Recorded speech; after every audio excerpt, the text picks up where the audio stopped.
I now invite Prince Harry, the Duke of Sussex, who will deliver a keynote statement.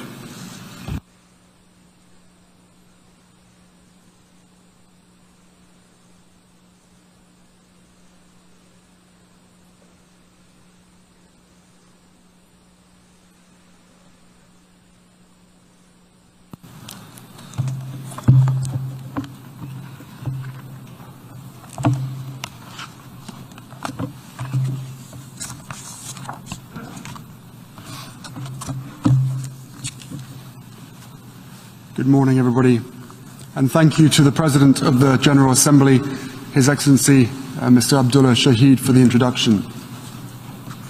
And thank you to the Nelson Mandela Foundation for inviting me to speak on this day of all days. And thank you to Secretary General Guterres and the United Nations, whose promise reflects Mandela's vision of a freer, more peaceful world, for hosting us today. It is an honor to join you all on Nelson Mandela International Day. Having spent time with many of Mandela's family members over the years, I speak to you today with humility, mindful of how much the man they loved means to so many. Those of us not fortunate enough to know Mandela well have come to understand the man through his legacy. The letters he wrote alone in his prison cell, the speeches he delivered to his people, and those incredible shirts that he sported. We've also come to know him through the photographs of a person who, even when confronting unimaginable cruelty and injustice, almost always had a smile on his face. For me, there's one photo in particular that stands out. On my wall and in my heart every day is an image of my mother and Mandela meeting in Cape Town in 1997. The photo was presented to me by the late Archbishop Desmond Tutu, whose friendship and inspiration were their own treasured gift. My wife and I had the honor of introducing our 4-month-old son to him back in 2019. But when I first looked at the photo, straight away what jumped out was the joy on my mother's face, the playfulness, cheekiness even, the pure delight to be in communion with another soul so committed to serving humanity. And then I looked at Mandela. Here was a man with the weight of the world on his shoulders, asked to heal his country from the wreckage of its past and transform it for the future. A man who had endured the very worst of humanity, vicious racism and state-sponsored brutality. A man who had lost 27 years with his children and family that he would never get back. 27 years.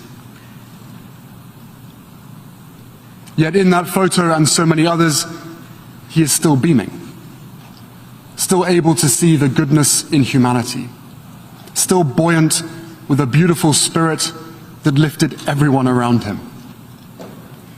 Not because he was blind to the ugliness, the injustices of the world, no, he saw them clearly. He had lived them, but because he knew we could overcome them. In our own time, a time of global uncertainty and division, when it's all too easy to look around and feel anger or despair, I've been inspired to go back to Mandela's writings for insight into how this could be, how he could experience so much darkness and always manage to find the light. There I found a few lines that stopped me in my tracks. In a letter from prison, he wrote, "I feel my heart pumping hope steadily to every part of my body, warming my blood and pepping up my spirits. I am convinced that floods of personal disaster can never drown a determined revolutionary. To a freedom fighter, hope is what a lifebelt is to a swimmer, a guarantee that one will keep afloat and free from danger." It moved me even more when I saw the date. August 1st, 1970. 7 years into Mandela's imprisonment, not even 1/3 of the way through. In those circumstances, how many of us would have lost hope and let our life belts slip away? How many of us would have been broken by a system designed to do exactly that? And let's be honest, how many of us are in danger of losing those life belts right now? How many of us feel battered, helpless, in the face of the seemingly endless stream of disasters and devastation? I understand. This has been a painful year in a painful decade. We're living through a pandemic that continues to ravage communities in every corner of the globe. Climate change wreaking havoc on our planet, with the most vulnerable suffering most of all. The few weaponizing lies and disinformation at the expense of the many. And from the horrific war in Ukraine to the rolling back of constitutional rights here in the United States, we are witnessing a global assault on democracy and freedom, the cause of Mandela's life. According to Freedom House, our world has grown less free every year for more than a decade and a half. As so often happens in history, the consequences of decisions made by some of the most powerful people in some of the wealthiest countries are being felt even more deeply across the continent of Africa. The pandemic, the war, and inflation have left Africa mired in a fuel and food crisis, the likes of which we have not seen in decades. Worse still, this comes at a time when the Horn of Africa is enduring the longest drought it's faced in close to half a century. And what is happening in Africa is not an isolated event. The drought there is a reflection of extreme weather we are seeing across the globe. As we sit here today, our world is on fire, again. And these historic weather events are no longer historic. More and more, they are part of our daily lives. And this crisis will only grow worse unless our leaders lead. Unless the countries represented by the seats in this hallowed hall make the decisions, the daring, transformative decisions that our world needs to save humanity. These decisions may not fit with the agendas of every political party.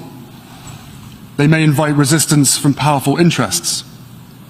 But the right thing to do is not up for debate. And neither is the science. The only question is whether we will be brave enough and wise enough to do what is necessary. So yes, this is a pivotal moment. A moment where multiple converging crises have given way to an endless string of injustices. A moment where ordinary people around the world are experiencing extraordinary pain. And in this moment, we have a choice to make. We can grow apathetic, succumb to anger, or yield to despair, surrendering to the gravity of what we're up against. Or we can do what Mandela did, every single day inside that 7 by 9 foot prison cell on Robben Island, and every day outside of it too. We can find meaning and purpose in the struggle. We can wear our principles as armor. Heed the advice Mandela once gave his son to never give up the battle even in the darkest hour, and find hope where we have the courage to seek it. Since I first visited Africa at 13 years old, I've always found hope on the continent.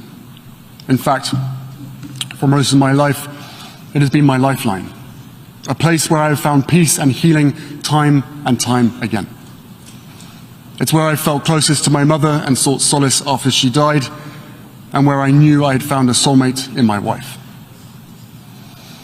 And it's where so much of my work is why my work is based there. Because despite continued hardship, there are people across Africa who embody Mandela's spirit and ideals, building on the progress he helped make possible. I see it in the communities fighting to save the Okavango Delta, defying the odds to protect their home and its biodiversity from big oil companies.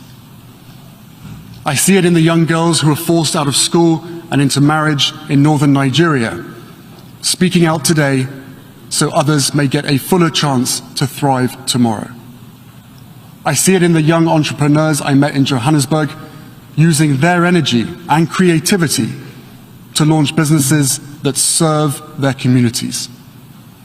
I see it in World Central Kitchen, a partner of the Archwell Foundation, and their volunteers in Ukraine and around the world, fighting food insecurity one meal at a time. I see it in the vulnerable children of Lesotho and Botswana, orphaned by HIV, striving for a better future, which we support through our organization, Centre Bali. I see it in the newest generation of activists for equality and justice, who are mobilizing people of all ages and races, all faiths and walks of life, to lace up their shoes and join the march. And I see it in the parents I meet around the world, as determined as Mandela was to give their children a better shot at a brighter future, to prioritize their own and their children's mental health and well-being, to reject old ideas and past prejudices, to heal from the past and build resilience for the present and future, because they know the price of inaction will be paid by the next generation. In their strength and in their deeds, Mandela's legacy shines as brightly as ever. They are my lifebelt. I hope they can be yours too. Because right now, the water is rising all around us. In some places, quite literally. So it's more important than ever that we seek a purpose greater than ourselves and get to work. After all, Mandela was not only a man of conscience, he was a man of action. He organized millions, inspired billions, joined hands not only with those who loved him, but those who had once jailed him, to build a better future for all. What Mandela understood was that true legacy transcends one's own needs and the passage of time. It defies the moment. Its relevance never ceases. Legacy does not belong to the self. It belongs to those it impacts. That doesn't mean he was perfect. No, he was something better. He was human. As he wrote in his autobiography, I have made missteps along the way, but I have discovered the secret that after climbing a great hill, one only finds that there are many more hills to climb. I have taken a moment here to rest, to steal a view of the glorious vista that surrounds me, to look back on the distance I have come. But I can rest only for a moment, for with freedom comes responsibilities, and I dare not linger, for my long walk is not yet ended. It has been almost a decade now since Mandela's own walk on this earth finally reached its end. But what he taught us again and again is that it was never his walk alone. It was all of ours. It is all of ours. And what a beautiful gift, especially as a dad of 2 young children myself. The message that this world is meant to be shared. That the work of each generation is tied to those who came before and those who will come after us. That we have an obligation to give as much, if not more, than we take. And never shudder in the face of darkness, for hope is the fuel that courage requires. So on this Nelson Mandela International Day, as a new generation comes of age, a generation that did not witness Mandela's leadership for themselves, let's commit to remembering and celebrating his life and legacy every day, not just once a year. Let's talk with our children about what he stood for. Let's seek out what we have in common. Empower all people to reclaim our democracies and harness the light of Mandela's memory to illuminate the way forward. Because if we can summon our own courage just as he did, if we can see one another's humanity just as he did, a better day will truly be on the horizon. Thank you.